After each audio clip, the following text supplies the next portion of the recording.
Ralph, do you mind just doing a quick recap for the camera and call to order and approve the minutes? Absolutely. So again, on behalf of Dr. Plot and myself and the building committee, this is the May 31st meeting of the building committee. And previously, we approved the April 25th, 2023 building committee minutes. And now we are hearing from our OPM Jacobs team to give us an introduction of themselves and update of what's going on and answer any questions. Okay, so do I just do the name? Yeah, you go ahead, just start from the get-go. Okay, so Inga Knox, Saurabh Patel and Antoinette Roy is in the back, is our team. I'm a senior project manager for Jacobs. I do most of my work in Rhode Island. K-12 is my kind of expertise that majority is of all my work. Jacobs is, if you haven't heard, you may have heard Jacobs Engineering, you may have heard the Jacobs Facility Assessment. We are a fairly large international company, but we are in New England. We are roughly 350 people. In the Owners Project Management Group and Construction Management Group, we're 20 people, and we do work all over New England. In Rhode Island, we have a couple of universities. We work with districts, also do work in New Hampshire, Connecticut, and Massachusetts, of course. Primarily, the concentration when I work with you, and thank you for letting me introduce ourselves, is making sure the project runs smoothly, working with everybody and sort of filling in the gaps, and working with the architect, working with the district, working with the town to get us to the end goal is to get this project approved and moving forward with RIDE SBA and sort of like provide the expertise and knowledge, also make sure things are on time and budget. Thank you. Does the committee have any questions of? Is it Ms. Knox? Is that you? Could you give us some examples of some of the projects that you've managed? You know, I think I'd like to have those Can't hear you. just to understand the nature of the background. I'm sorry? I'm sorry, we can't hear you. My apologies. Thank you. Just, I asked if you could provide us some examples of some of the work you have done here in Rhode Island, some of the projects. So right now I'm managing a 5-year program in Cranston. So Cranston has a similar program that you are entering right now. It's a 5-year program of upgrades and new buildings. There's 2 new buildings and one major renovation and many small projects. And I've been working with Cranston on that program starting from stage 2 like we are today for the past 5 years. My background is in architecture from K-12 as well, so I've worked as an architect and a designer prior to starting working as an OPM. And some of my work includes middle schools. So Lunenburg Middle High School is in Massachusetts that I've managed. A lot of small sort of accelerated repairs when you call like the more like health and safety projects like roofs and windows and whatnot. Also working with RIDE and with Massachusetts School Building Authority on getting programs approved and buildings built. So I don't know if this. So I've been doing this for 12 years, and before that for 8 years I was an architect and designer. Thank you. Are there any other questions? Okay. Who's going to give us the RIDE process? I thought so. Okay, that's because I wasn't sure if you sounded like you were done, so I wasn't sure. So Well, I was done with my excellent. introduction. Okay. So should we dive into that? Sure. Okay. So right now, the North Kingstown Middle School project is in what we call a stage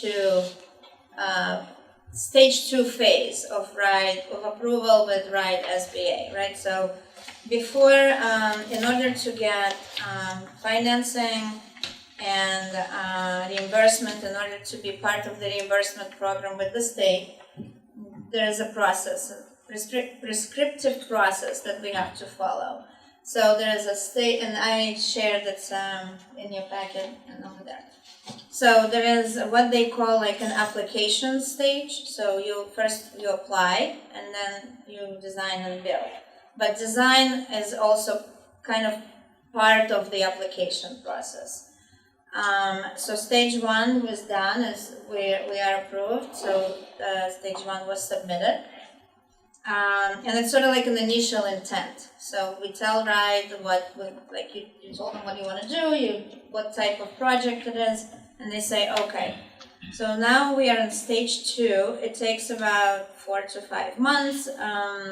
The due date is September 15th. We're actually targeting to be done a little bit earlier, somewhere end of August, beginning of September, depending on various documents. And it's basically what it entails is RIDE gives us this checklist, which I included, you can go through it. And it's a collection of documents that they want to see. It's a two-part collection. It's a book with narrative studies, like traffic studies, different narratives they want to hear about the project intent, about the school educational program that the district wants to do. That's why you hire an architect. And also a schematic design drawing set. So the schematic design, it's almost like two-part. This is more like a beginning of schematic design. So it starts now, and then it completes during stage 3. So it depends on complexity of the design or the timing. There's basically this initial schematic design, the set that we have to provide. And that includes mechanical, electrical, HVAC, so it includes all the trades. It's not just, the drawing. So there's a lot that goes on to this process. It seems like a lot, but 4 to 5 months is substantial, and it is actually within industry standards. So it does seem like a lot sometimes from that side of the table, because there's so much that needs to be figured out, and yet so in so little time. But it is a substantial amount of time, so we are comfortable that this can be done in the amount of time that we are allocated. All districts do it. I mean, I've worked on projects that had more work to do than this. And then what happens is that it gets submitted to RIDE on September 15th, so before. RIDE reviews the documents. They provide sometimes feedback. They give us 2-3 weeks to respond to feedback.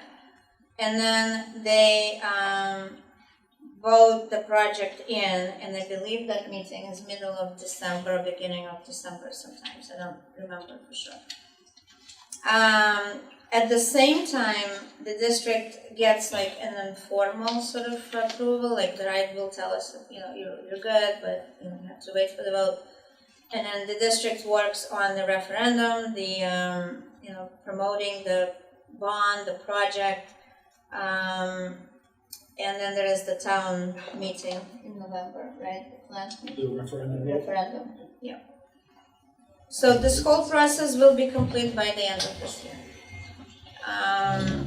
After that, assuming everything goes as planned, the district enters into basically stage 3, 4, and 5, which is completing your design, building your building, and closing it up. And the entire process, I believe we planned. I didn't put timeline here because it's part of what we are developing now. But I believe we're talking 2027 September. Yeah, right? September 2027. Yeah. So in time for the 2027-2028 school year. Yeah. That is the plan. 24 months construction. We're shoveling the ground in 25. Spring Yes. of 25, yeah. The approval that we will get from RIDE, they invite the district into this program. It's a 5-year plan. So it will be 2024 to 2029. do my math. So, within that time frame, that building has to be completed. And then at the end, once the building is substantially complete, or the project is substantially complete, the town submits for reimbursement. There is also a pay-go system, which is basically sort of money that the district gets upfront on a monthly basis for the invoices and for the work that's been completed. And that's a percentage, I forget the actual percentage. 50, yeah. So that's the percentage that the district gets to help to jumpstart the project. So is there any questions? So with the incentives, just so the public knows that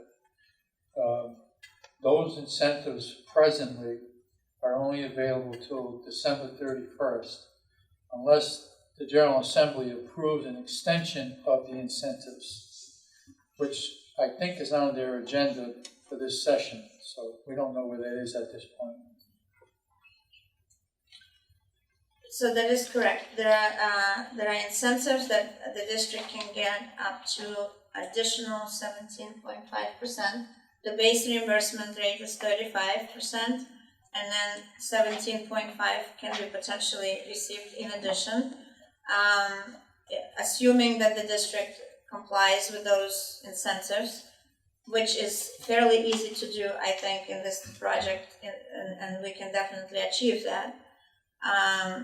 There is a caveat that the project has to be approved and in the go by the end of this year. Calendar year. Calendar year. And construction manager has to be on board. Anything else? So should it be successful, you would see any issues with us meeting the timeline to get the 17.5%? I don't see us running into a problem. We do need to probably go with the construction manager delivery method in this case, because that's the caveat. So we'll have to, it's part of our process, we'll have to talk about it, and we'll, I think, be more ready to talk about it later this summer. But if we don't have a design document drawings to bid, so we will have, if we do need a construction manager team to be on board, we have to get them in before the end of this year based on pre-construction. However, we'll need to do a little bit more studying and discussing in that sense. So there are other ways to do it. And depending on the extent, we don't know.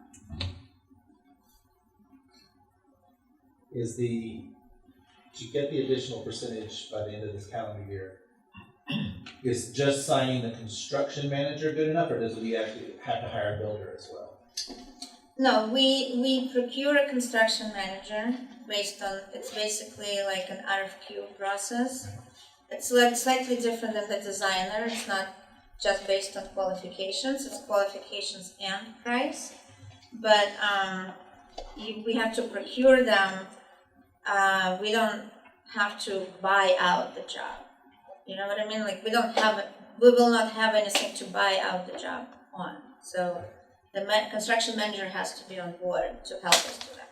Okay, my question was, is that enough to Yes. qualify? Yes. That's enough, just the construction manager. Okay, perfect. And I spoke to Ryan about that before Inga was on board. I met with Mario on that specific thing because we were trying to figure out the best way to make this come together, and other districts have done similar to get to the finish line. And I mean, they extended there have been extensions on those incentives before, because from 22 to 23, so we'll see what happens this year. Can you give us an update on the project plan? Yes, I think this is something Rob and I, we were going to jump into here. So we had some great meetings last week on Tuesday and Wednesday. Which one is it? Not the site plan. Yeah, site plan. Site plan? So we had some exciting meetings. We were in this room for 2 straight days. We met with teachers from our elementary schools, our 5th grade teachers. We met with our core curriculum leaders We met with our special area music science, music, art, phys ed, all of the non-core academic areas to hear about what they would need in the new building. And really that gave the architects the spaces, or chiclets as we call them, the little boxes, the rooms, how many rooms we needed, what size they need to be, how we were going to lay out the school. Now, we don't have any of those designs yet. That's what the architects following that meeting. Now they're going back to work on that and actually give us a footprint. We'll start to see layouts. Looked at auditorium spaces, in this new middle school that we're proposing. Can I get into these details? We're proposing a 600 person auditorium, which would give this district a second large meeting area. That high school auditorium is used quite heavily. We'd be looking at a gymnasium, a main gymnasium, approximately the same size as the high school one, just a little bit smaller, as well as a secondary movement, or not, I wouldn't call it a small gymnasium because it's not as big as a gymnasium, but a secondary area. The art rooms, the two curriculum coordinators for art that came in here, once they saw some of the designs, they just lit up with enthusiasm. It really was quite a motivating meeting. Well, Rob, I'm sure I missed some stuff. Yeah, no, I mean, what Mike's getting at, what overall I think what was really achieved from the meeting was bridging that gap a little bit between the educators and between the architects, and sort of conducting a really fruitful conversation between both sides around how the design space of the building needs to meet the needs so that we can continue doing the things that we already do really, really well, and also expanding upon those things and adding more opportunities for students. And we did have some, I thought, tremendous conversations with different professionals representing different areas, including the specialist areas that Mike just alluded to, being art, phys ed, music, library media specialists. We talked to more language teachers, we talked to classroom teachers, we talked to curriculum leaders, we talked to many different folks at different levels whose areas would be impacted by the construction of the new building, and it was tremendously beneficial to hear the perspective from the people on the ground every single day doing the work with our students, and to make sure that what came across from them, given their position within the school, was something that was heard by the architects and was something implemented into their planning. So it was a very good process. And if I may jump in here, we started talking about needs of 5th grade students, needs of 6th grade, 7th grade, 8th grade.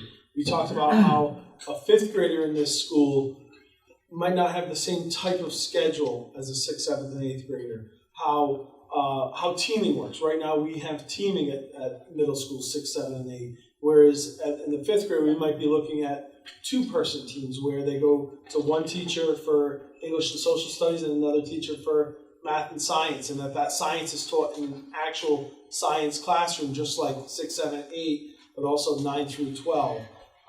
We looked at lunches. We're aiming to have a 5th grade lunch, a 6th grade lunch, 7th grade lunch. Setting up neighborhoods so that there's no reason for a 6th grader to be in an 8th grader space, and there's no reason for an 8th grader to be in a 5th grader space. Designing the building so that the areas used by all students aren't embedded within a corridor where 5th graders shouldn't be or 8th graders shouldn't be. It really was quite interesting to hear our architect's approach to how they're going to do that. And that's where a picture is worth 1,000 words, right? I can tell you all this, but until we have drawings, that's where it becomes real. Do you want to talk to the site? Yeah, so this is one of the slides that was shared real early on. And as you can see, it's got the existing Quinescent Middle School kind of outlined in a brownish color, and then a potential new school location on the western side of the property. If you notice, there's no footprint, there's no floor plan, there's no orientation, but that's just the general area. You can see that there's some wetlands delineated to the western side. Then you have Mill Creek running through the southern side with the existing Quinescent footprint. What I can also share right now is there are wetland surveys that are happening as we speak, as well as environmental surveys. All that work is being done. The environmental engineer, is that the right term? Environmental or is it civil? Civil. Civil engineer, thank you. The civil engineer is right now, his next steps is to meet with DEM to review DEM records to see is there anything coming out on this site that school children shouldn't be around. To speak to the plan, so first of all, it's a middle school, right? So we are going to, the grades are 5 to 8. And the site is on the existing Whitnesset Elementary School. The school will continue to be operational while the new school is being built. There'll be a delineation between the sites. As you can see, they're fairly far away. And the existing school site will be made safe and operating through the process. Once the new building is complete, I believe that grades will be moved to... Correct. As part of this whole process, there'll be redistricting of the elementary schools. The students who are in K through 4 will be redistributed into Hamilton, Stony Lane, Fishing Cove, and Forest Park. So we'd be reducing our footprint of 5 elementary schools down to 4 elementary schools, from 2 middle schools down to 1 middle school.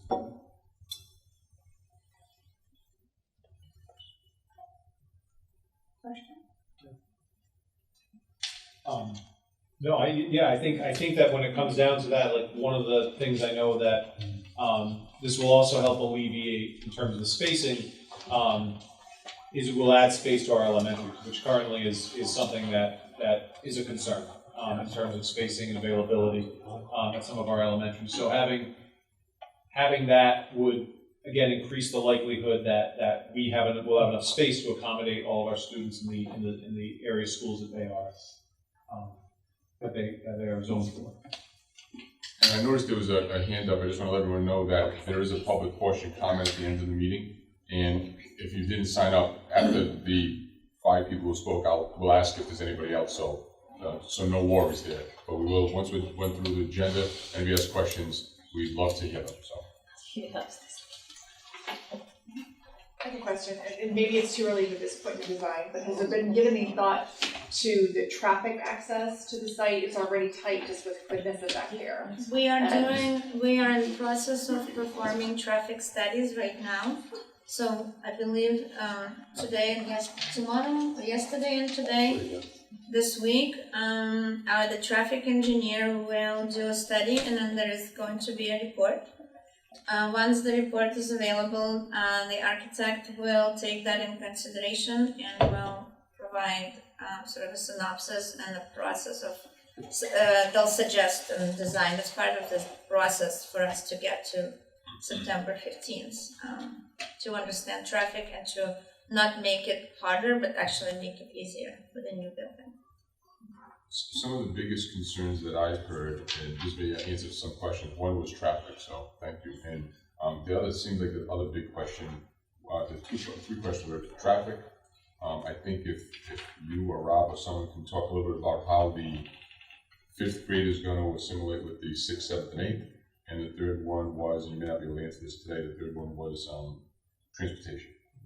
To me, those are the I can three take things. this up further. Great. So we talked a lot about the 5th grade assimilation, because that is a really important topic. And we talked about how, there needs to be special attention paid to that grade in this instance. So one of the first things that Mike and I did is we visited a neighboring school in Charahoe that had a 5 through 8 middle school for some time now, for many, many years.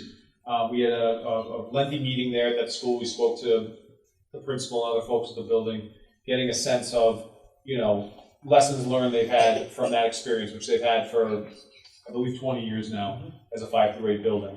So we took away some good things from that. It can be done. One of the things that really shined through as far as logistically is making sure that your grades are very clearly delineated and separated from each other. And so that was really what came through most prominently, especially your 5th grade. that your fifth grade is going to, the language we've been using is neighborhoods, establishing neighborhoods that are very much grade defined and grade specific, with the fifth grade being really kind of your top priority in terms of where the location in the building they're going to be, so they have easy access to different areas, including places like guidance offices and the nurse and so on and so forth. We also had a phenomenal meeting with representatives of our grade 5 teaching staff throughout North Kingstown in multiple schools. We spent quite a bit of time with them talking about various options that we could pursue, especially logistically. Mike kind of alluded to this a little bit earlier, but we talked about middle schools traditionally are a teaming model. Okay, so anybody knows the middle school model knows that that's typically how it works. You'll have a sixth grade team or sixth grade teams that function together, going to maybe 4 area teachers, so on and so forth. We were a little bit hesitant to kind of go with that exact model with fifth grade, being the age that it is, that we felt it was maybe a little bit too much of a dramatic transition. So what we talked about was kind of doing we were talking about it as almost like a mini middle school within fifth grade, meaning it's not going to be a traditional middle school teaming, but also we felt that the middle school students, fifth grade students, I should say, would benefit from having some classes with different teachers. So we talked about doing a math science combination and maybe an English ELA social studies combination, where it would be the same teacher teaching those 2 areas. The also benefit of that would be a significant step forward for our fifth graders right now is the potential to build an actual proper science lab that students will be learning in, which is not currently what they have access to. And so having a properly outfitted science lab with access to materials and science labs that are far beyond what they can do now, we see as something that could really be a benefit. And it also could be a benefit, we think, if we do it properly and plan it correctly, if students are given like a small scale opportunity to have some classes with different teachers, depending on if it's ELA social studies or science math. And there are some schools where that's happening already. So we have some of our current elementaries where that's happening already. So it wouldn't be a change necessarily for all of our kids. But we view that as kind of a real potential option to sort of ease the transition into this new facility, and then get them ready for moving on to the next grade, which would be 6th, where it would be more of a traditional teaching model, is what we've discussed. I don't know if there's anything else you want to add on that. No, we talked about the lunches. Yep. We're looking at separate lunches. Yep. Their art, music, phys ed classes, those would all be they may not be with the same kids on their team, but they'd be with other 5th graders. So it wouldn't be mixing a 5th grader in phys ed with an 8th grader or a 6th grader in music with a 7th grader. It would be grade level specific. And the 5th grade teachers we spoke to were all in agreement on that being a model they felt would be preferred. So that's good. So from a transportation standpoint, we are hopeful, and this is one of the things we're studying now, in addition to the transportation study that's counting cars. I'm not sure if everyone in the room knows, NK has the earliest start time and the latest start time, meaning our high school kids are getting off the bus at 7 a.m. to start classes, and we have 2 elementary schools that don't start until 9:25. And then we have schools that start in between. We're hopeful that with this, that we might be able to give relief to both the high school start time, the early high school start time, and back that up a little bit, as well as the 9:25 start time at the elementary school, and make that a little bit earlier. So that's something our transportation department is looking at, as well as looking at what is a route from the furthest point to this new location, because this is not a centralized location. As part of the educational facility master plan that was conducted in 2021 and 2022 and is available on our webpage, our educational facility master planner, who was an independent person, nobody affiliated with the school department, it was a project that was put out to bid, actually looked at all town-owned properties, all school department-owned properties, and then other properties that were available to see if there were suitable locations to place a school. There were sites, but they had hazards on them. Or one of the sites they looked at had a national grid easement right through the middle, or Rhode Island Energy, whatever they're called now, right down the middle. Then there were other sites that had zoning restrictions, or not zoning restrictions, but restrictions that wouldn't allow it to be used for school. So we acknowledge that this is not the perfect location, but it is the location that we have available to us.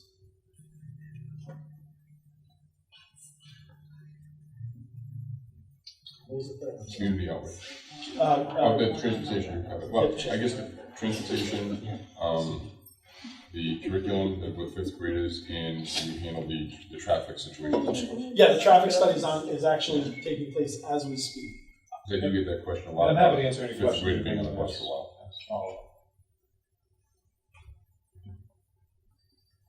Want to talk about community outreach? Sure. So, and maybe I just tipped my hand a little bit. So, on the school department webpage we are currently developing a page that is dedicated just for this project. There's not too much information on it yet because we don't have too much that we can share. But what we're putting on there is all the agendas from these meetings, all the minutes once they're approved. This meeting is being recorded, which is why we had to replay the first couple minutes of it. We've got the Perkins Eastman, we've got their proposal in the RFP or RFQ that they responded to. The other architects who responded to that, their RFQs are available as part of a school committee agenda packet, but we kind of made a decision that we didn't want there to be 4 or 5 different RFQs, some of responses, some of which are quite lengthy. We wanted people to know who is actually working on the project. So you can find the architect's RFQ and their response, the OPM's RFP and their response. That's on there. Any presentations that's been given in a public meeting, we've got those on there. I think we even tried to give a shortcut because Perkins Eastman came and presented to the town council one night. They presented to the school committee. I think we tried to not show the whole meeting because I think the town council meeting was 3-4 hours. We tried to just clip out that section, the part that's pertinent. So we're going to put all the information as it becomes available up on that webpage. Part of that, we're also going to put together frequently asked questions because I understand there's a lot of questions about this. We're working on getting a lot of answers to questions that people have. We don't have them available today, but as we go through this process, this is a project that will be worked on every day. Every day I'm right now doing something for this middle school project. Bob Parenti, our director of facilities, is working on it. Rob Mezzanotte, the assistant superintendent. Every day, some part of our day is working on this project, whether it's responding to emails or having meetings. Is there anything you want to add to the community outreach that I may have forgotten? No, I think that's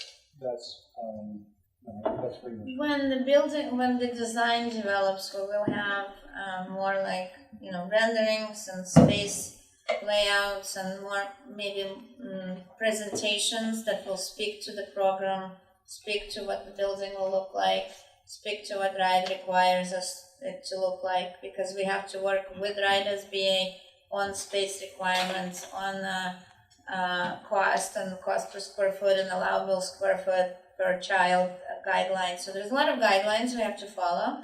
That's why we're here. That's why there's various folks here on the team that work with us, and Perkins Eastman will be doing those presentations going forward. I did put together, that's probably kind of segues into the next last. And I think the only other thing I would add to that is once more information and designs are available, there will be community sessions. Yes, absolutely. So there will be community sessions where this is discussed, it's gone over, questions are answered. I understand there's a lot of questions out there. We don't have the answers to all of them right now, but I can promise you we are working on getting answers. I think part of the goal is to have schematic drawings in the schools, so when the kids come back to school in September, each school will have a schematic drawing of what the school would look like, in addition to printing some brochures up to get out to the community so they're well aware of the project, in addition to the community meetings. So gonna be a lot of information that's gonna get out to the public. And as Mike alluded to, there's also gonna be a website dedicated to that, so every time there's something going on, something new, it's gonna be put up on the website. Do we know, and this may be premature, and I'm asking on behalf of the question that I get, and I know some of the answers myself, I just want you to say them. Do we know yet, if this project passes, how it will affect the organization of our elementary schools? Do you mean the redistricting? Redistricting, is anything potentially going to be closed? Or are we that far along just yet? So we, as I mentioned earlier, we would be, upon completion of this project, we would have 4 elementary schools that are K-4, with one of them right now being, having a pre-K in it. So that would be Hamilton, Stony Lane, Fishing Cove, and Forest Park. We would have 1 middle school and 1 high school. And what we don't know is what we're working on is what would the plans for the vacated buildings be.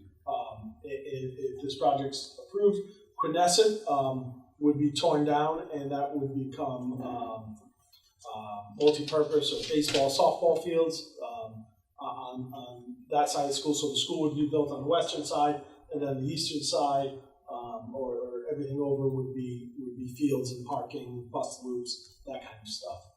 But as far as Wickford, Davisville, those are conversations we're having. We also, for those of you that don't know, have a new superintendent. Dr. Pilata here is our interim superintendent. We have a permanent superintendent started on July 1st, so we're also transitioning. We're not waiting, we're actually having those conversations with Dr. Duga now. But we are kind of in the transition, but we are working towards it. So the future of Davisville and Wickford Middle School will be part of a public process of which people will hear what's going on. Yes. Yep. And I'm not sure if it was mentioned, but the capacity for the high school is still 1,200 So the students? middle school? Middle school? Yes. Yep. Do we know if Perkins Eastman is planning any community outreach like during the design process, or are they waiting until schematics are drawn, or when are they going to start? Do we even have a ballpark idea of when, maybe this summer, they're going to do anything with the So public? we are working on a plan right now. Okay. So it's between Perkins, Eastman, and Jacobs. So we're also involved in this process. And the plan, we're actually just developing it. Well, this is not so much community. This is more of that's okay. You can keep it up. So we do want to start sharing and doing some community outreach. We just need to figure out where it falls within this process. So this is what we're working with them. When they can have some renderings or drawings ready or presentations. We just talked about it today. Probably the way I'm seeing it is probably maybe not next meeting, but the one after we may. So that's somewhere July. We will start having those more like design presentations, and then we can put some things out in the form of. Sometimes we do brochures or like flyers that can be sent out or posted on the website. However, I'm also just learning about the district and what's the best way to communicate information. So that is all in the development.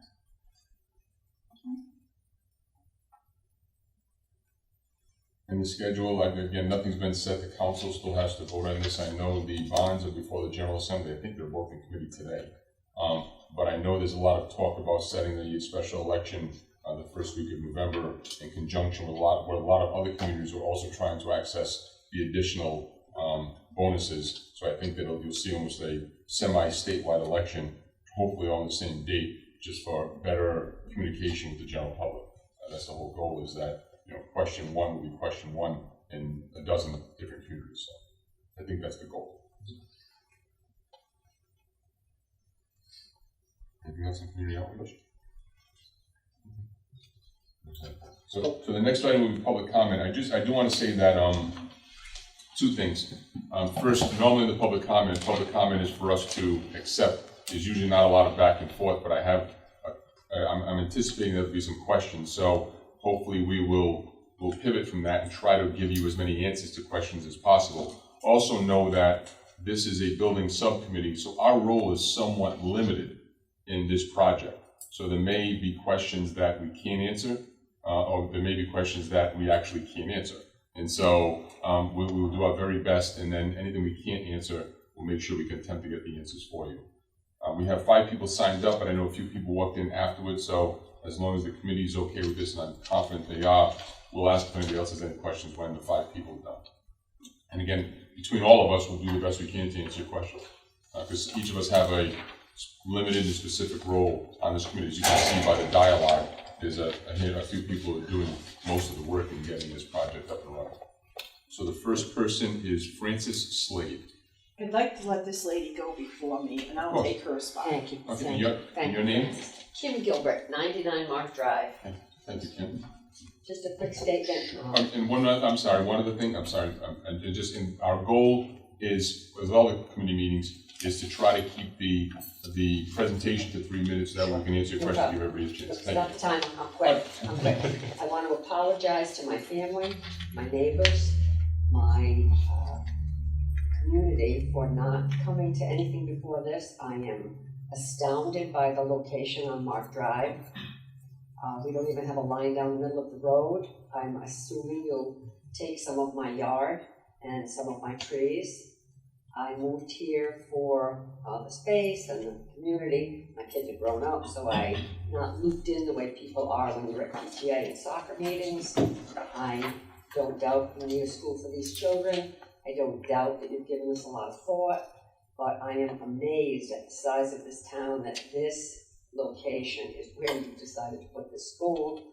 It is unimaginable to me that you're going to take a very quiet neighborhood and turn it into, a pretty hectic place. No doubt you need a school. We want your kids to have the best. I'm sure you can programmatically figure this out, but I'm really disturbed that with everything that you've done, this is where you've chosen, and I hope for a little miracle that something different will occur and you will not be putting a school at the end of Mark Drive. Thank you.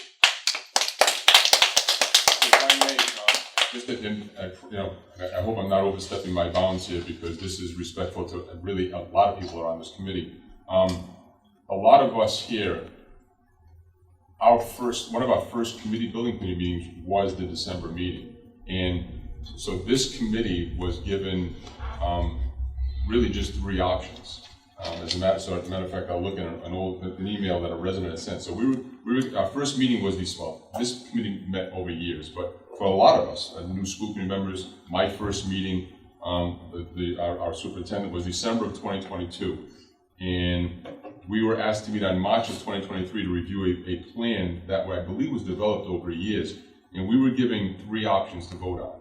Option A was to status quo, just include renovations to various schools. Option B was a 5 through 8 middle school on Quinnesset, and option C was a 6 through 8 middle school with pre-K in Quinnesset. At that meeting, certain members expressed concerns that it was the first time they were seeing the plan, and that they were aware of other plans which had other potential sites. And we were advised at that point that there was a consultant that was hired, and they came up with this, and for us to receive the bonus, we had to decide that evening which plan to go with.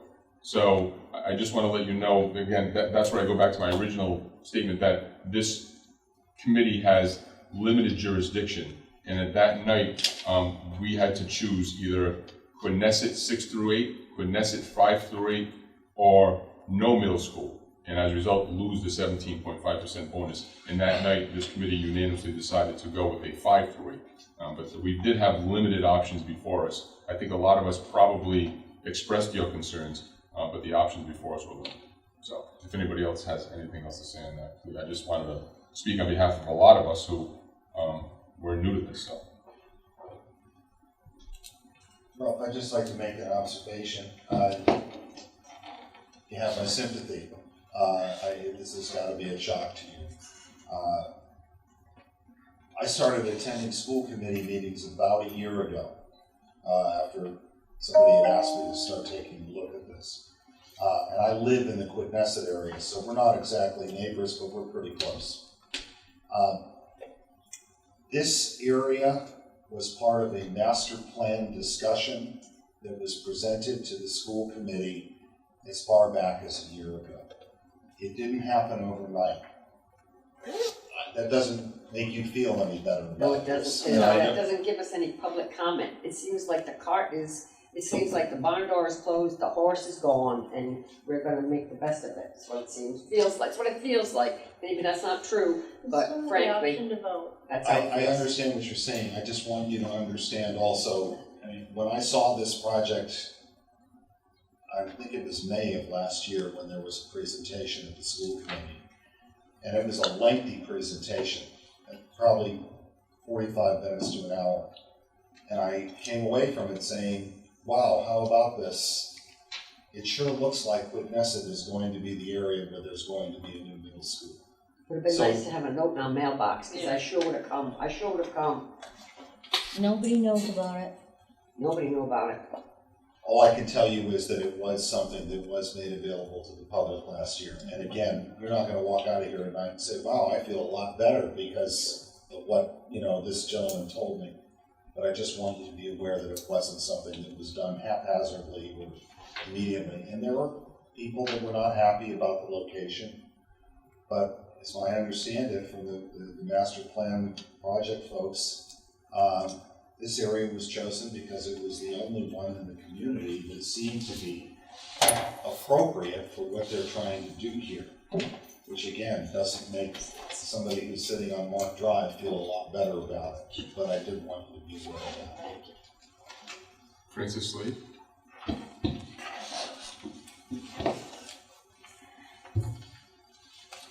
Good evening. I attended the meeting between the school board, the bonds, and the town council. At that time, I gave to the town council and to the school committee board recommendations regarding the Army Corps of Engineers for this neighborhood. I have in front of me correspondence from the Army Corps of Engineers to me. I will give you a copy of the letter that outlines a lot of things that is going to affect our neighborhood. The Army Corps of Engineers is still testing the unnamed stream in the neighborhood. They have hired people to come in and do it every few months at this point now. There is toluene in that stream. Low levels, but it is still there. And they test that neighborhood because of the contaminants that are across Newcomb Road from Edmund Drive and throughout the entire neighborhood. We have a very high water table in that neighborhood. A lot of our homes have sump pumps in them because of this water levels in the neighborhood. The stream that comes through that property, when I moved there, was complete rust. That's all you could see in the sediment was rust. And it is still, the sediment is clean at this point, but the toluene continues to go through the stream that's on this property. And the Army Corps of Engineers writes, I am following up on a telephone discussion on Monday, 4 June 18. I did some digging and found out, in fact, we have sampled the unnamed stream that begins south of Quidnesset Elementary School. We collected 4 poor water samples, water from the stream sediment along the length of the channel from Mott Drive to where the stream meets Newcomb Drive, approximately 950 feet west of Linwood Drive.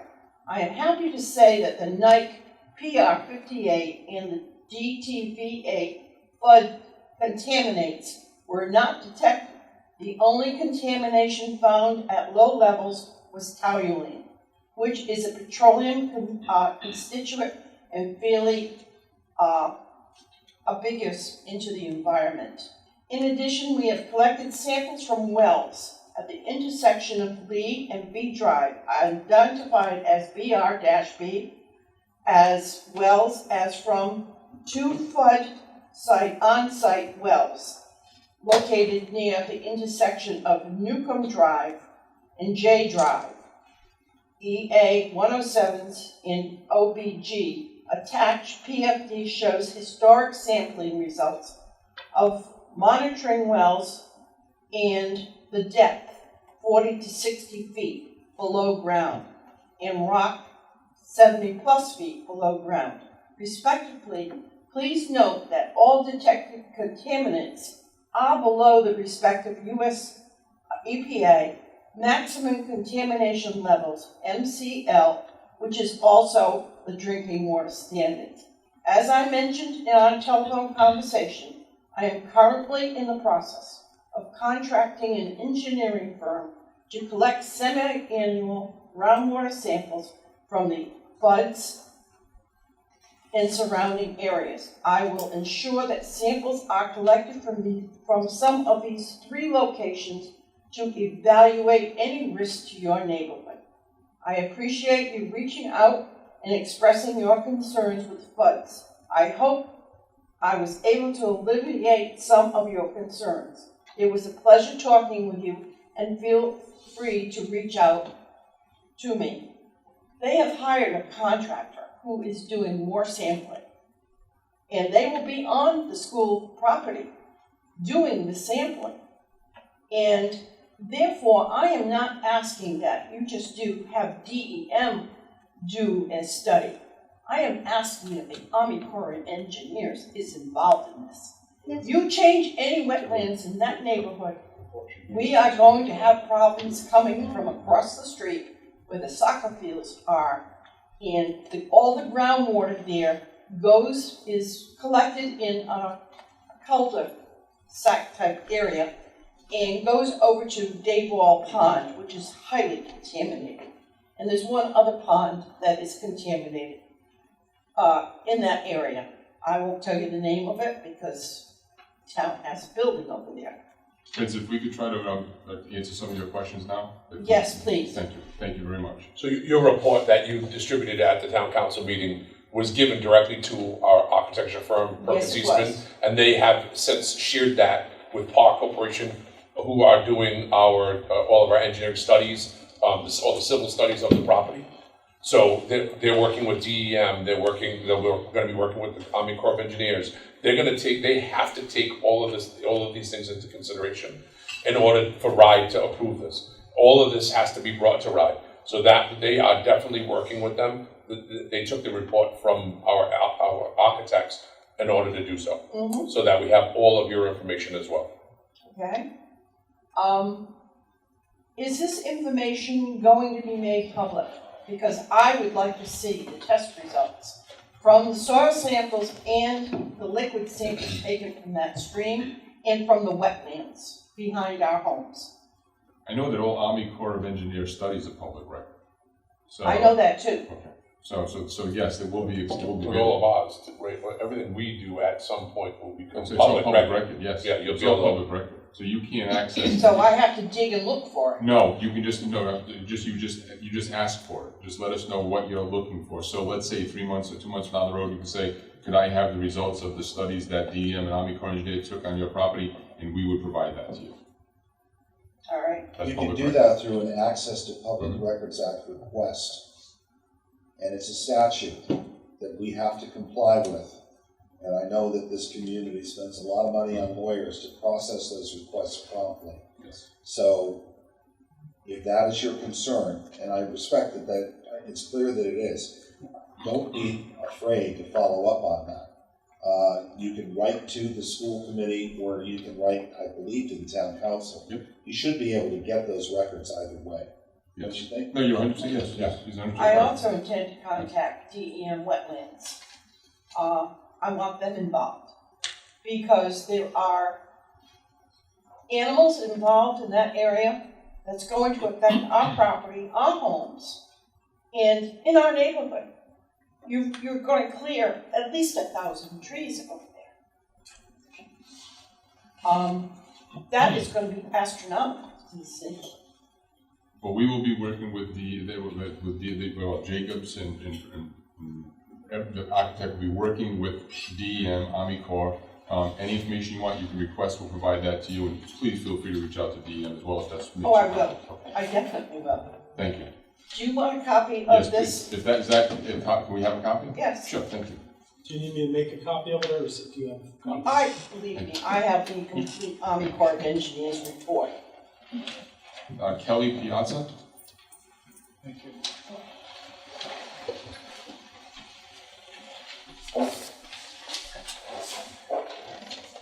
Hi, Kelly Piazza, 25 Edmund Drive, North Kingstown. I came to this meeting because I had heard about this plan a long time ago, but I never heard about all of the other meetings that apparently were had to make the decision. I live in the neighborhood, and I have several concerns, as do all of these people here. I'm not sure how you're going to convince me to vote for this project. I have multiple concerns, and I understand that you guys are doing the different studies, but I don't understand is what that entails. I have a couple issues. The traffic is huge. There's one way in and one way out to the school. I don't know if there's a plan to change that. But it all goes right through our neighborhood. We had an issue when my children are grown and out of the school district now. I love North Kingstown. North Kingstown schools did a great job with my children. I know we need a new middle school, but I just look at the place where you're trying to put a middle school the same size as a high school in a neighborhood where there's tons of little kids. And when I had my little kids there, I had problems with the elementary people, the parents driving their kids to school, the employees driving their kids to school, with speeding down the road when I had little kids who would easily run out in the middle of the road. I had to call the police several times, and nothing really ever got accomplished there. Obviously, I don't have that issue now, but I still live on the road where everyone would be driving by me.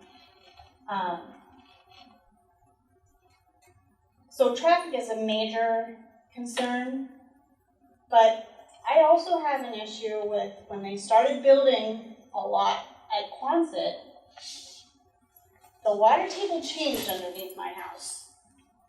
And my sump pumps ended up running constantly. So when you're dealing with, I'm a block from the school. When you're dealing with now changing wetlands and potentially the way the stream that runs through the neighborhood goes, I'm extremely concerned about how that's going to affect my property. So the environmental studies that are being done, are they actually looking into how are they going to affect the neighborhood? Or is it just, are there wetlands, can we build over it anyways? I don't have little kids in the district, but I also have a little bit of a concern with fifth graders being with middle schoolers. And I understand you're looking into that, and I hope that, you know, sometimes it works.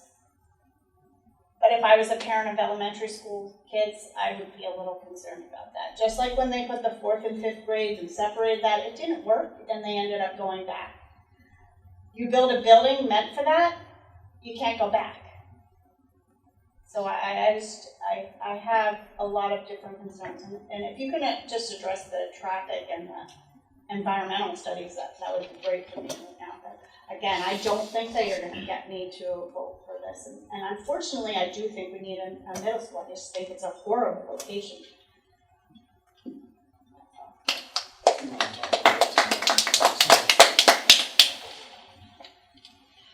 Right, so, well, it's not just about the traffic study specifically. There's a lot of different studies that are done, and a lot of, and of course there is a concern. I'm a mother of 2 elementary school age boys, so, you know, I understand the concern personally, on a personal level, but at the same time, it's possible, and the team that was selected is working on presentations and options to show how this is possible. And like Mike said, there's a lot of questions. we are working on answering those questions, and this is hence the committee and the meetings that we'll be having. We're taking your questions into consideration. It looks like the site is difficult, but no site is easy, and concerns have to be addressed no matter what site it's in. The wetlands are being addressed. What I'm hearing is Wow. The DEM is The DEM. solely involved with it. we cannot touch anything without DEM's approval. Right. We need to get DEM's responses, concerns, and everything, and permits almost now. So we already had discussed certain things with the DM, that the next meeting will have more information about everything, the wetlands, the traffic, what we know. And that will be the next meeting. We're proposing June 21st. I don't know if that's the case yet, but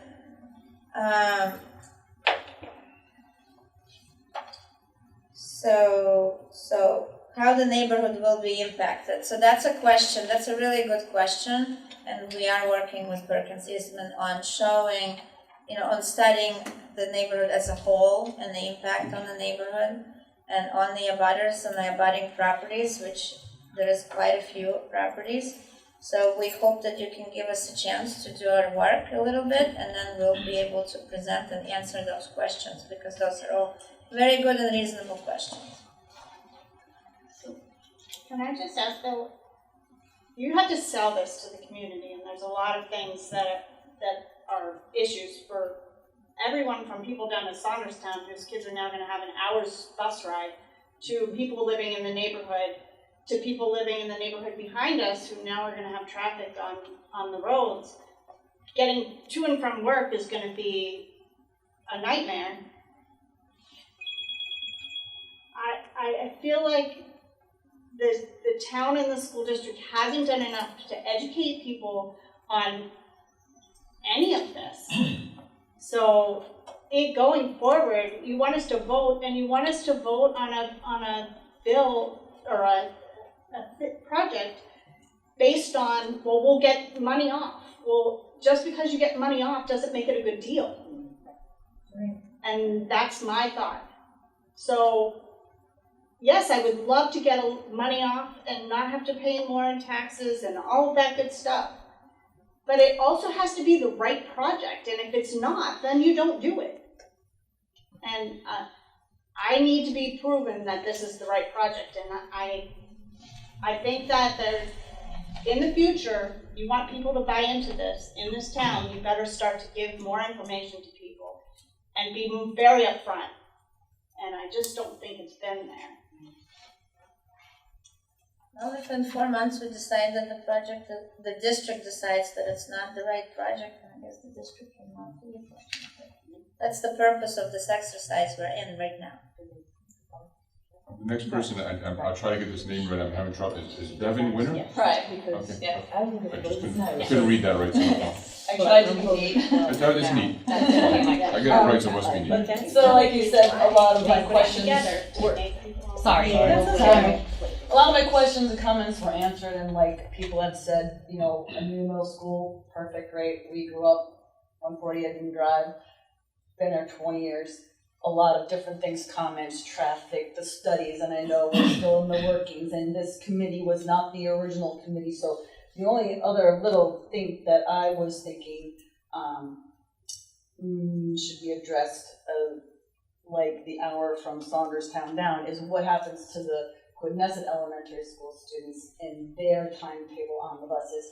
I know historically we've changed from K-5, they went to Forest Park for a couple years, we turned it back because community schools and neighborhood schools work, they're very important. I'm an educator in another district, I've worked at 5-8 middle schools, that can even work. All the great things we want to do sound awesome, but we're gonna sacrifice our little kids in a neighborhood community school and put them on buses to where? Because they can't all fit at Forest Park. So again, kids coming from Saunderstown up a long time on the bus. Little K1-2 kids on a bus to go where? Stony, Fishing Cove, Hamilton Lake, where are they going? They're gonna split everybody up. Right, so that was the only other thing I wanted to bring to attention. And my, I won't answer if I, but my end, so that was one of the questions that I had brought up, because I know I'm hearing a lot of that and when I'm at the market and whatnot, and I believe they mentioned that they're evaluating that right now, because they don't have an answer yet, but that it will be out well prior to the election on this, so at least people know what they're voting for. Would that be fair? That is fair, and also, I didn't point it out when I was talking about the start times. We have kids at some of our elementary schools where grades are over capacity because we can't fit any more kids in that school that have to go, that are getting bused to another school. So while the focus is on a new middle school, not only is it to address our start times, it's also to address our capacity issues at schools like Forest Park and Hamilton, where at some grades we're closed. So a family moves in and we're telling them they have to go to Stony Lane or Fishing Cove. So we are working on this project helps us solve many other problems that we are facing. And that came to light particularly in that facility master plan. And we're looking at, we've had 2 different enrollment studies done by 2 different independent, and we've been in a decline, but this is the year where we're at the bottom of that decline, and we actually start to see a pickup. There's new developments going in. So when Flow Analytics, who is the company that did one of the enrollment study and the facility master plan, they actually met with the planning department to look at what projects are still a few years away so that they can estimate what impact that's going to have on our schools. So it is more than just a middle school problem. It's more than just aging facilities that we're attempting to solve. There are many different moving pieces that we're all trying to bring together, and I can't wait for the day that we can show a complete package. We're just not there yet. Marie Jackson.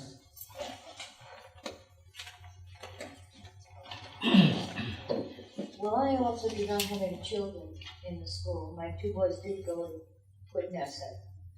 At that time, the high school was being built, so I put my kids in Henrican, not that I could afford it. The school was basically, in bad condition. And I agree with, some of the things that were said tonight. Now, you said something very interesting. You said that you had to make that decision that night. You were given these 3 options, and that was it. You had to make the decision.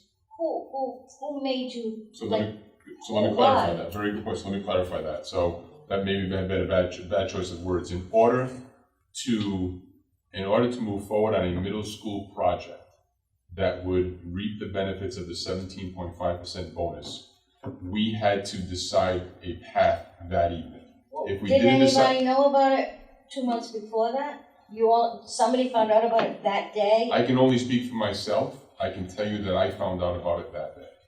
And that may be my error and no one else's. So I'm just being complete transparent. I was aware of a plan that was much older than that. And so I was surprised to see this plan. Well, I can't that may be on me. believe that adults in a meeting like that couldn't have said, wait a minute, we can't, you can't just throw this out. Again, let me just clarify that because I'm trying to answer the question, but I want to also have some benefit to this committee.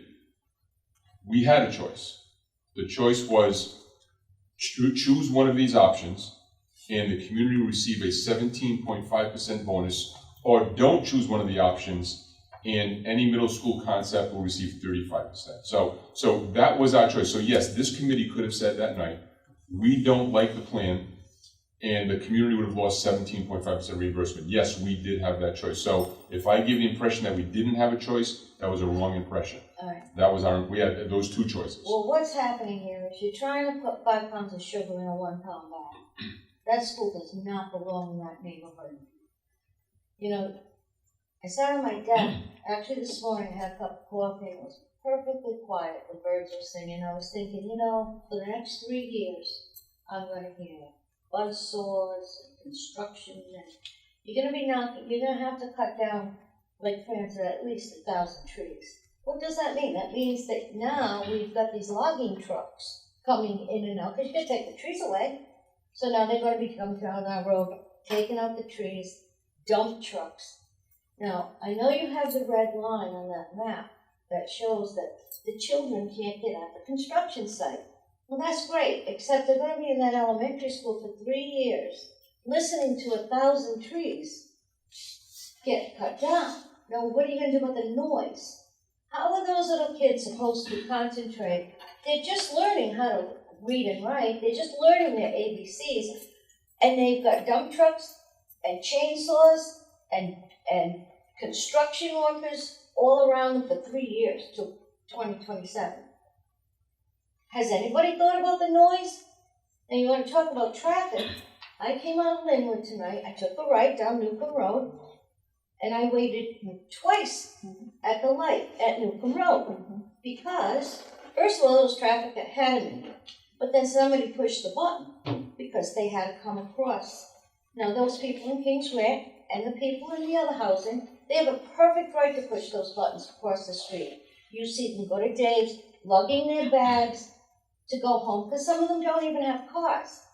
So that intersection, when EB gets out at 3 o'clock, 2:45 to 3:15, that intersection is mobbed.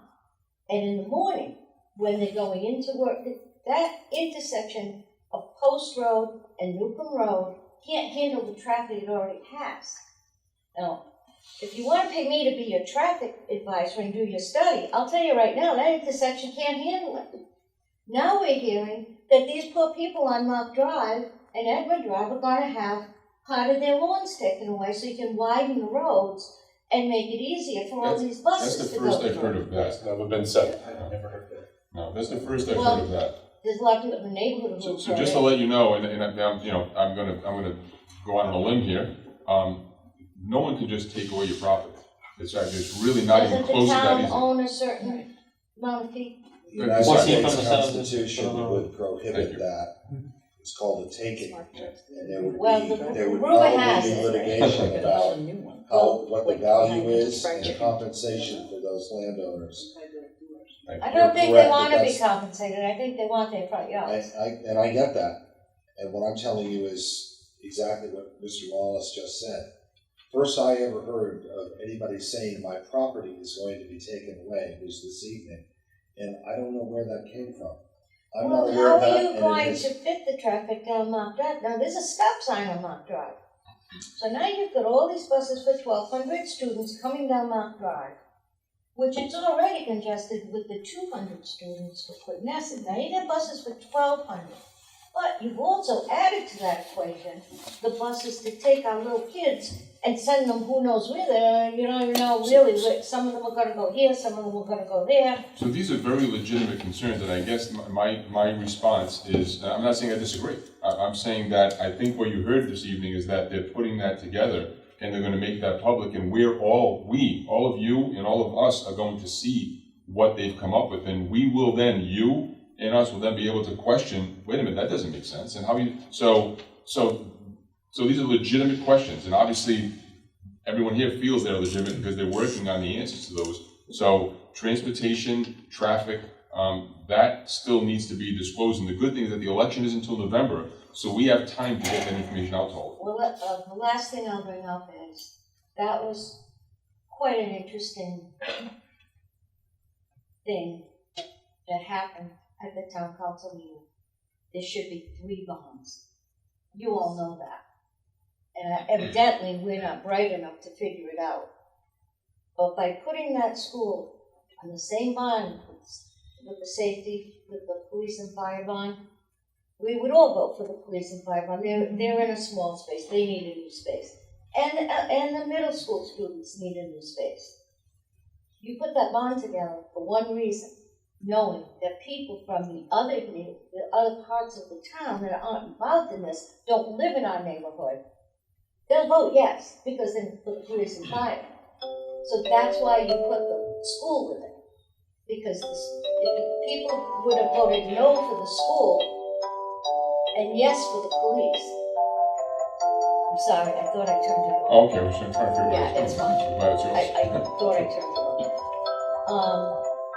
But by putting that bond together as one, that was a dirty trick. That was really dirty trick. Because we would all vote for the fire station and vote no on the school, and now we don't have that option. You should be ashamed of yourselves for that.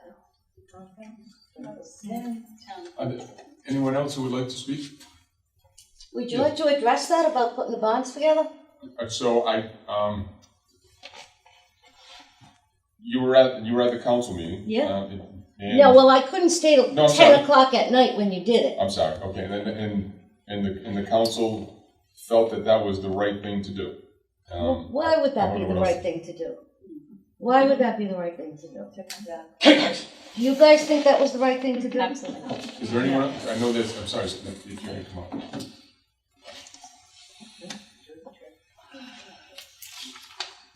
Hi, Marcia Boschio, 70 Linwood Drive. I was born, well, not born, 2 years, we moved to North Kingstown, my family, so I've lived in North Kingstown my entire life. I went to Davisville Middle School. I was a teacher before I had children in North Kingstown, so I'm very invested in this town. When I first started subbing, and I'm embarrassed to say this because I am a lifelong resident of North Kingstown, I couldn't find Quidnesset because Quidnesset is this hole-in-the-wall, wonderful little neighborhood that unless you know where that school is, you don't know where it is. You have this wonderful streets and, you can't get out that street because it's there's one way in and one way out. And it took me a few minutes to find the school, and someone said, "You've lived in North Kingstown your whole life." And I said, "I know, but I had no reason to go to Quidnesset. I went to Davisville L, Davisville Middle, North Kingstown High School, the old high school."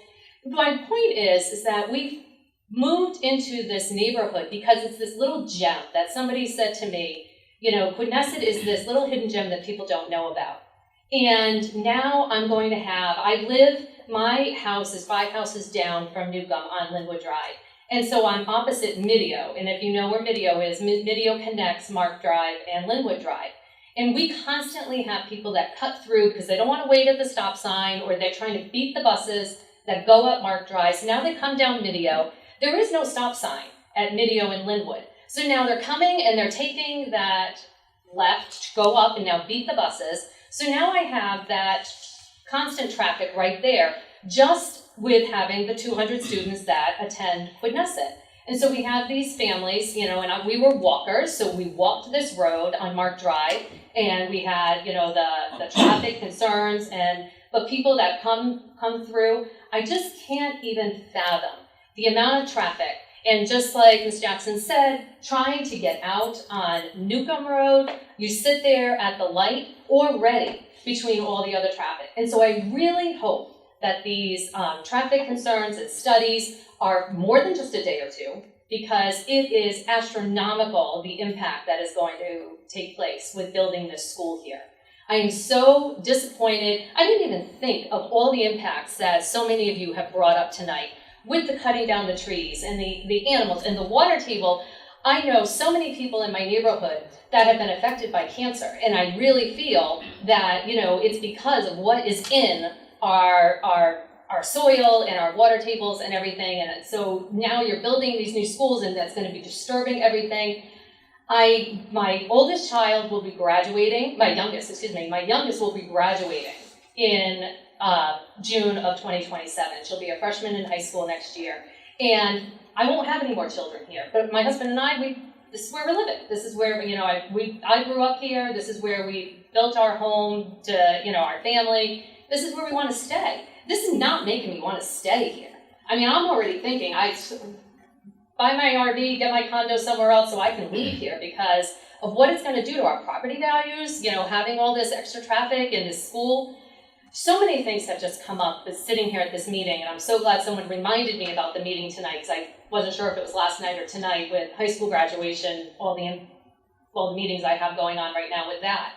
But it's just, I definitely feel that we should have been given flyers going around to the neighborhood about these meetings leading up to this. This is important. We should have been told. I knew things were happening. I wasn't, people who aren't on Facebook don't always get the updates about the meetings or the reminders of the meetings and stuff. And so there's just so many things that I don't think we've taken the time. The bond issue really frustrates me, the referendum that's happening in November with that, with the safety complex.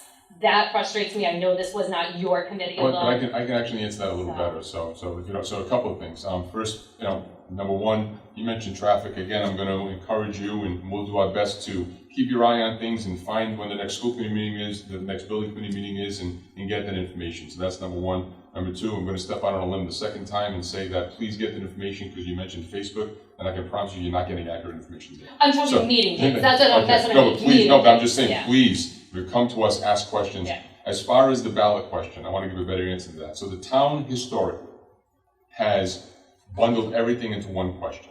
The one in 2018, but hang on, let me just finish. They bundled everything into one question. The council felt that night that it was unfair to the residents to bundle everything into one question. So what they did is they decided we're going to have a question for the want, and we're going to have a question for the need. And they felt that the town needed a middle school, and the town needed a public safety complex, so put that in one question. The recreation was a want, keep that separate. They felt it was unfair to have it all in one question. So I want to give a better explanation of the dialogue that took place that night over the hours. That was the dialogue that took place, is that we really want one question. You know, that's not fair. Recreation center isn't a need, it's a want, so let's separate the two. So I'm not saying you should agree, I'm just saying that was the dialogue that took place, which led to two questions. So just closing, you know, I know nobody wants big buildings in their neighborhood. You know, you go to that where, not in my neighborhood, not in my backyard. But this is at the, you know, the end of these streets and everything, this is not where a large middle school like this should go.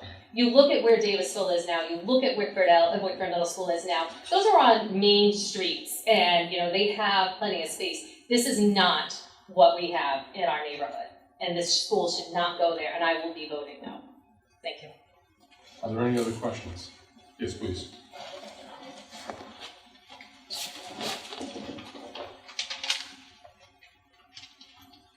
Dave Wilson, 60 Drive. I just have a question in regards to your redistricting. You said that you're going to be closing Quinnesset and then sending it to Forest Park and Hamilton and the other schools. There was no set of what's going to happen to Davisville. And why was Davisville not one of the options? There is plenty of land there. It's very buildable. It is very accessible, as the previous member had said. Why is that not a site?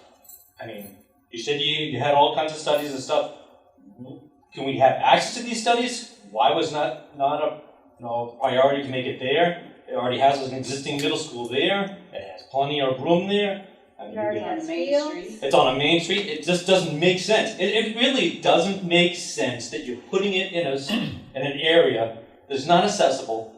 It has issues with water. It has many, many issues. And you already have an existing school with plenty of land where you could build up a school next to it, tear down that school, and then swap the fields.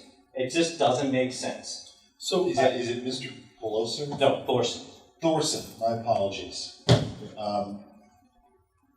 I think you should go back, and you probably can find this on the school department's website. Look at the master plan, and I think that will lay out for you what the history is and why this push that I mentioned I first heard about a year ago was for the Quinnesset area. I'm not going to be able to get into all of the details tonight because I don't have them in front of me, but that may answer some of your questions.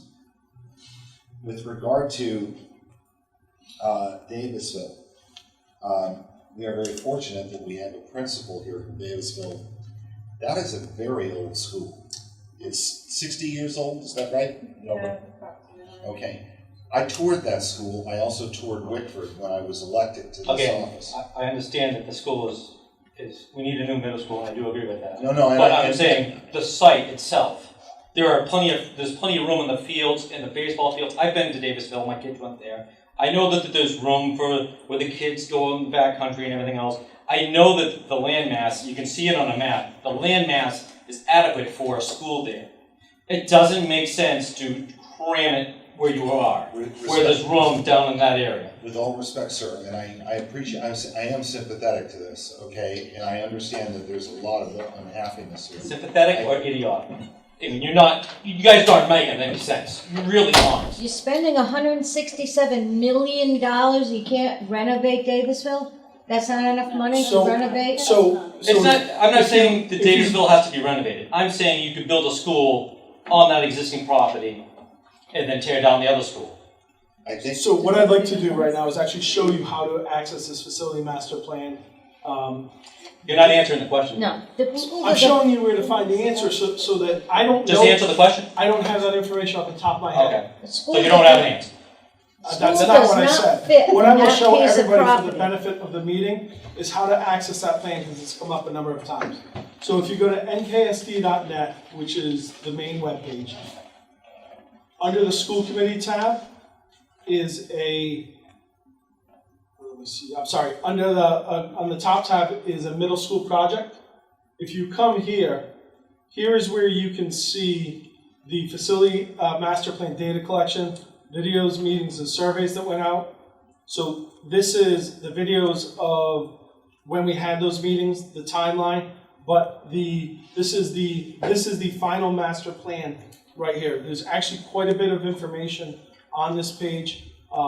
This study here is 285 pages, and there is a table of contents. I know in here it does address each site that we looked at, why it was ruled out. Again, the facility master planner looked at many sites. I cannot sit here and tell you why each site was ruled out. I just don't have the Well, memory. here's the for it. problem, you guys had all these meetings without ever letting the residents know. Nobody knew, even now when I talk to people within our neighborhood, on our streets, and I said, what do you think about this whole, middle school thing? And they're like, what middle school? So it was discussed at Nobody numerous public knows meetings. anything. Agendas were posted in accordance with the Secretary of State's webpage. I mean, No, really, we did really. we did robocalls. We did posts. We What put as much robocall? I never got a robocall. We did robocalls of parents who were in the school department. We used every means You that guys we get a had. robocall? No, you didn't get robocalls. Folks, I can back up everything I say with data. For all the information I had, You're all we lying. did. We all These got meetings are posted on robocalls. the Secretary of State's webpage. Who reads the Secretary of State's webpage? It's where all public Really? meetings are posted by statute. So I think at this point, public comment has ended unless there's anyone else who would like anything to say. Yes. By all means. Sean Horn, Union Drive, just being that whole neighborhood area is wet. Are there plans to invest in new roads and drainage system throughout that whole area? So those are one of the answers. That's part of what the civil engineer is investigating as we speak. And again, please, What about sewage, because it may affect our septic system? So I believe existing Quinessa is on It's on the ones that's sources. is on sewage. Mark Drive. No. There's only 2 houses on Mark Drive that are on sewage. I'm talking about the school. I'm not. Our building. Quidnesset L is. Yes. But there's the neighborhood I'm talking about. Because it's gonna, if the water table changes, it will affect also our septic system. We got if we could, envelopes. if you could just step to the mic. Anyone remind me, thank you. Every quarter, I believe, we get a puddle, the water thing. Yes. Maybe you guys could pay half of their mailing cost and just put a letter in there telling everybody in North Kingstown what's going on. Just at least even tell them a middle school is going to be built in Quidnesset. People don't know. I talked to someone from Saunderstown the other day. His first reaction is, my kid's going to be on the bus for like an hour. But please know that, and I completely understand that, there's a lot of transparency involved in the town and the school trying to get information out. And if it didn't reach people, Where? On the web? Who well, goes to the from the website, again, that's where meetings are held. But as far as the referendum is concerned, all this information will be out so people will know what they're voting on, without question. Why don't you put something out in the Independent and the local papers? So there has I been. owed you volunteer to give them some. There has been. There's been articles in the Independent and the Standard Times about this project. Again, I can understand your frustration, I truly can. But yes, there really has been information. Do you live in the neighborhood? No, I do not. No. Just you live in the neighborhood. The chairperson of the school committee also lives in this area. She does not live on Mark Drive. Now, where is she tonight? This is the She's building not on the committee. committee. So that would be the She's school not committee. on it, That would be the school committee. Someone else had a question, yes. Should she be interested in that is- what's going on? She's very interested in it. Yeah. However, there's an open meetings issue. There are 2 members of the committee here tonight. Okay. If we have 3, we have a problem because we can't advertise it. I would encourage you to come to school committee meetings, and there is public comment, and you have a right to be heard. And trust me, we are listening to everything that you're saying tonight. No, you're not. Sorry, No, you're go not. ahead. Sorry, I didn't sign in. My That's name okay. is Kelly Engels, 15 Dahlia Drive. A real quick clarifying question. I think these have been answered, but, so the first one is, this will only go through if it's voted by majority in November, is that correct? That is correct. The other one is, I think it's been touched on, I don't know if it can be answered, the redistricting of elementary schools. Did you say that they may be distributed to 4 schools, or not? No, all 4 schools would need to be redistricted. Oh, okay. So it wouldn't necessarily be moving kids from Quinessa into 4 different schools. Okay. It would be all the All the lines would have schools to will be be, redrawn. okay, got it. They'll be going to Davisville Middle School, all No, that's No. not. That was at the town council No, they didn't meeting, I answer. heard that there. That is not what we are saying. I'll say it again. At the conclusion of this project, we have 4 elementary schools that will be open: Hamilton, Stony Lane, Fishing Cove, Forest Park. We would have 1 middle school, and we would have 1 high school. Davisville What was- Middle will be closed. What's happening with the So what's the gonna Davisville happen Middle to School the building? sites, Wickford Middle School sites? That is what we are working on. The lady who spoke at the town council meeting said that in time, that all 4 of the elementary schools will be consolidated into Davisville Middle School. I don't Okay, I'm sorry, free people. It's okay. So are you able to comment on the reason for the closing of Quinnes? Is it just the numbers on that site, or is that something? Because they're using the same. The reason for closing, so putting the new Vanessa school on the western half, we would use the eastern half for fields, parking, as part of the campus. I will say Quinessa happens to be one of our 2 open schools, and there are concerns with open schools, so it is addressing that concern there. It has, I believe, our smallest enrollment. Open classrooms. No walls. No walls. Between the classrooms. So it's like walking into one Yeah, open room. got it. Stony Lane's the Just other like one Stony. that doesn't have Yeah. walls. I There's believe safety it's our concerns, there's- smallest enrollment. Okay. And then similarly, is there any way, let's say, that the community can be aware that at least those 4 schools that were named would be protected, or not, kind of like there won't be other consequences for those schools, or how do we understand that? So while we won't have by November the redistricting line saying this neighborhood's going here, you know, that's something that, I mean, I think over the course of, if this is approved, that's a, not only, it's a year-long process, but we'd also be doing a year-long process of something 2 or 3 years away. So we wouldn't have the most concrete information as far as enrollments. That is part of what we're gonna put together as a complete project of by that point, we're gonna have a better idea of what are the plans for Wickford, Davisville. You know, that would be part of the complete package. And that will be at the school committee level. So this is the building committee, so that will be, so we would not have any say in that whatsoever. Not as members of the public would, but that's left to the educators and the school committee. Right, so I'm just gonna repeat what I think I'm understanding. So what happens, if anything, other than what is being discussed here, having 4 elementary schools that are currently existing? Any consequences or changes there based on other changes would be a school committee decision, is that? As far as who goes to what school are being No, open? so I'll make up an example, like, oh, now we've got these other buildings, let's mix it up again. Or say, yeah, let's take the kids that were at Quinessa and the Forest Park kids, and let's use the Digglesville Middle School building, or something. So I guess the best way to answer that is that according to state law, all schools are on town property. The minute that property becomes an educational facility, it falls under the care and responsibility and custodian of the school department. So right now, all of the schools, the school department can determine how they want to allocate students, how they want to utilize those buildings for educational purposes. Once those schools are abandoned, and the school department decides that they don't have any educational use for that building any further, then it turns over to the town, and then the town has responsibility. So if I'm understanding your question, yes, a school committee 10 years from now could say, we want to change the districts and move kids from different schools and whatnot, but they have to have a plan for what they're going to do with Whitford Middle School and Davidson Middle School. And it has to be an educational plan, or else it turns over to the town.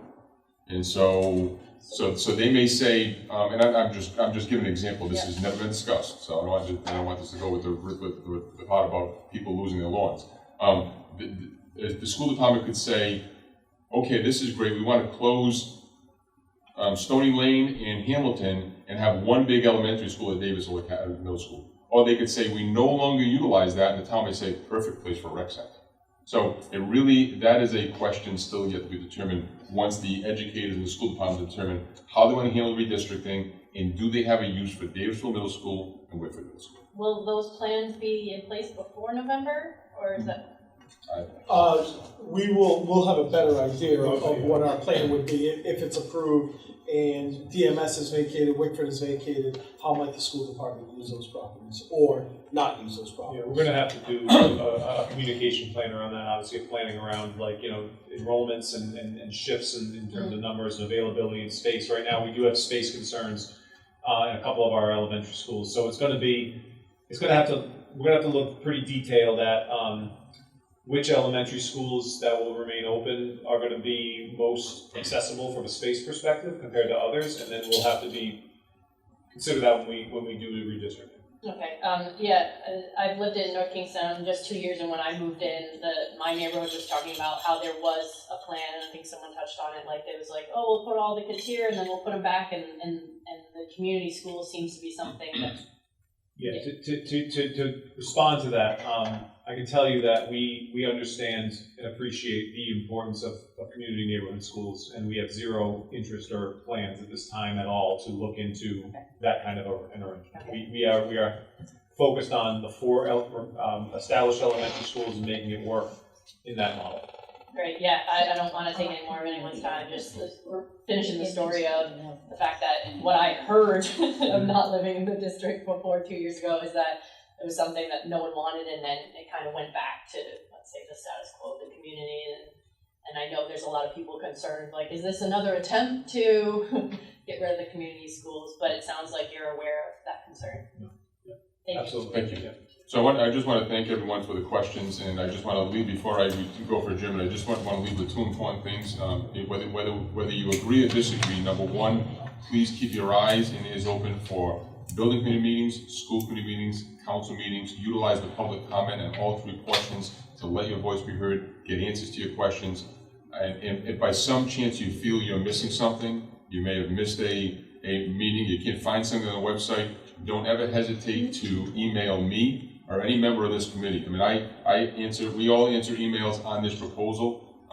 Depending on the nature of the question, a lot of sometimes the answers are all similar because the questions are similar, so please don't think that we're not reading your emails. It's not a generic send. We all actually sit there and type it out. But please reach out with questions 2 weeks from now. Listen, I haven't seen anything on anybody's website. Has been a follow-up to the building committee meeting, and one of us can write, I'm glad you asked. The next meeting is June 21st. Don't hesitate. Again, let your voice be heard, whether we're all on the same page or not. We want to hear your questions. We want to give you answers, and that way you are informed when it comes time to move on. And the nice segue into, I think, our last item is to select the next school committee, building committee. I'd like to propose June 21st. I know Inga has been working with the architects to make sure they may have something. So that was my question. I have no problem with that. What would we be meeting on? So then what was that? I know you have the. So what's the next role of the building committee? So, first of all, there's some ideas that I have following this meeting, so we can discuss that and address some of the concerns on planning, wetlands, locations, community outreach, and the items that were discussed here. On the 21st. She's at 20%. It is, right, so June 16th, we have a 20% progress, which shows all the studies, everything we've done so far. So that is what we will be updating this committee on. And with, is there a meeting soon where they'll be updating the school committee as to what's going on? And the school committee will follow. So I think following this meeting, tomorrow. Next Tuesday. Next Tuesday, thank you. The members of the school committee update the school committee on what's. About this meeting. So I'm only one member. I regretfully have meetings on the 21st, so I can't. So either you can move forward without me, or I am available the 22nd. I do apologize, but I have meetings on the 21st. I said 21st because I know this So committee Wednesday. likes to meet on Wednesday, but we can do the 22nd if others do the 22nd. It's not set. As long as it's within the time frame, because we do want to touch on that progress, we'll have a lot more information. So we can anticipate that on the 22nd, we can have an update regarding traffic studies, environmental impact. Okay. Is there another- Maybe answer why Davisville is not on the site. So I want to talk on that real quickly because I know we mentioned the facilities plan. The facilities plan includes a comprehensive review of multiple sites that were considered for the project, including the Davisville site. Now, I don't, like the other folks, I don't have off the top of my head the exact specific reasons why other sites were not selected, but I do very specifically recall other sites being studied comprehensively by the group that did the facilities plan and described with a rationale about why they weren't chosen. So I know that is in that plan, and we can review that as well. And I would encourage also folks in the community to review it as well. So I do remember that from their presentation last year. Could I ask one more question? It's short. Sure.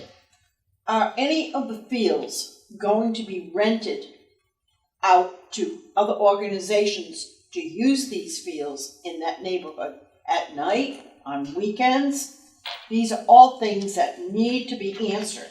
So we don't even know what fields we're gonna have there, so it's premature to ask that. I mean, the school department does have, or the school committee does have policy on facility use that the policy subcommittee is looking at right now. They're reviewing that policy. But I don't know what fields are going to be, is it gonna be a soccer field, a baseball field, a softball field? Is it gonna be a soccer field that runs between the outfields of the baseball and softball field? We don't have that information as we sit here tonight. That's because you don't have a design for the building itself, then, I would assume. So once we have the wetland study complete, because we don't design a building and then we don't want to design a building that's going to land on wetlands. So right now they're reviewing the wetlands, the environmental impacts. The architects met with the educators to find out what's needed in this building. And once the wetlands piece comes together and the environmental piece comes together, then they can start plotting out where stuff can go, where the building site can be, where could fields possibly be. We just don't have that information. All right. Please follow up with that in the future. I will. Yeah. So just let everyone know, so the next school committee meeting is June 6th. The next council meeting is June 12th. And the next meeting of this committee is June 22nd. So, The school committee meeting, is it 6 or 7 o'clock, and is it at the? So it's at the high school. Yeah. And it'll list 6 p.m. as the start time. Usually what happens is the meeting starts at 6 p.m., they start in public, and then they vote to go right into executive session, and then they try and reconvene right around 7 p.m. council meeting is June 12th at Town Hall. This committee will be June 22nd, most likely 5 p.m. right here. Yeah, we just have to confirm with the,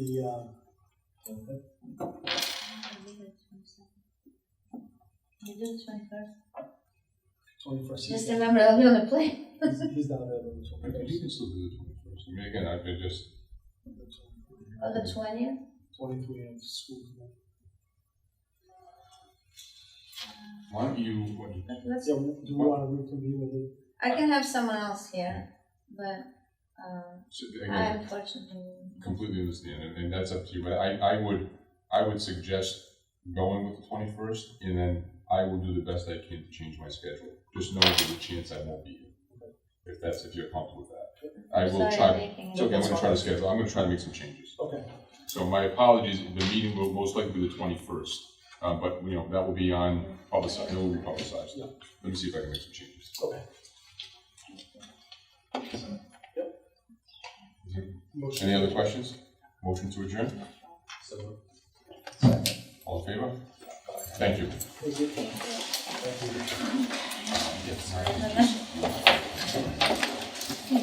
I'm thinking about projects, I'm not thinking about vacation. We don't have time to think about vacation.